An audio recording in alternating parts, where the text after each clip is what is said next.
જય મહારાજ. હું ધર્મિષ્ઠાબેન મૈડા, પ્રધાન આચાર્ય સંતરામ વિદ્યાલય ગુજરાતી માધ્યમ.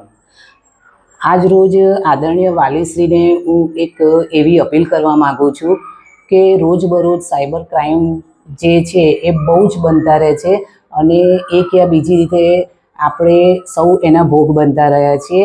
અને એવું જાણવામાં પણ આવ્યું છે કે આ સાયબર ક્રાઇમમાં જે લોકો આનો ઉપયોગ એટલો બધો વધી ગયો છે અને આપણા ઘણી બધી જગ્યાએ એકાઉન્ટ્સ બી ચાલતા હોય છે, આપણે ઘણી બધી એપ પણ વાપરતા હોઈએ છીએ અને આપણને ખબર નથી હોતી કે આપણી જે એપ વાપરી રહ્યા છે તો એના દ્વારા આપણી ઘણી બધી જે માહિતી છે એ કોને શેર થઈ રહી છે.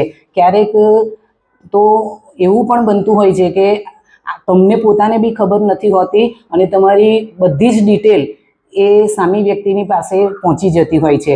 તો આપ વાલીશ્રીને હું વિડીયોના માધ્યમથી એક જ અપીલ કરવા માગું છું, નમ્ર વિનંતી સાથે અપીલ કરવા માગું છું કે તમે લોકો કોઈ પણ અનનોન નંબર તમારી પર આવે, કોઈ ટેક્સ્ટ મેસેજ આવે કે કોઈ ઓટીપી માગે તો મહેરબાની કરીને તમે કોઈ પણ પ્રકારે ટેક્સ્ટ મેસેજ ના ઓપન કરશો, કોઈ લિંક ના ઓપન કરશો, કોઈને ઓટીપી ના આપશો.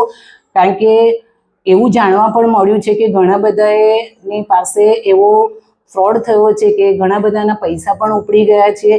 તો અમારી વિદ્યાલય દ્વારા આવું કોઈ પણ પ્રકારમાં ઓનલાઈન કોઈ વાલીઓ સાથે ટ્રાન્ઝેક્શન થતું નથી. અમારો કોઈ એવો રૂલ્સ નથી, અમે ઓનલાઈન કોઈ પૈસા મંગાવતા નથી.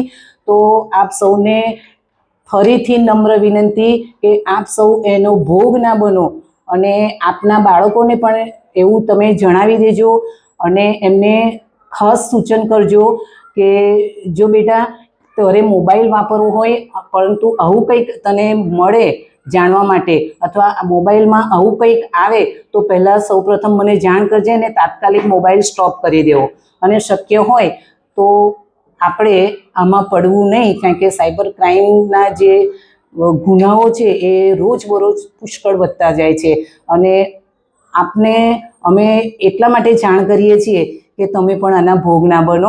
જય મહારાજ.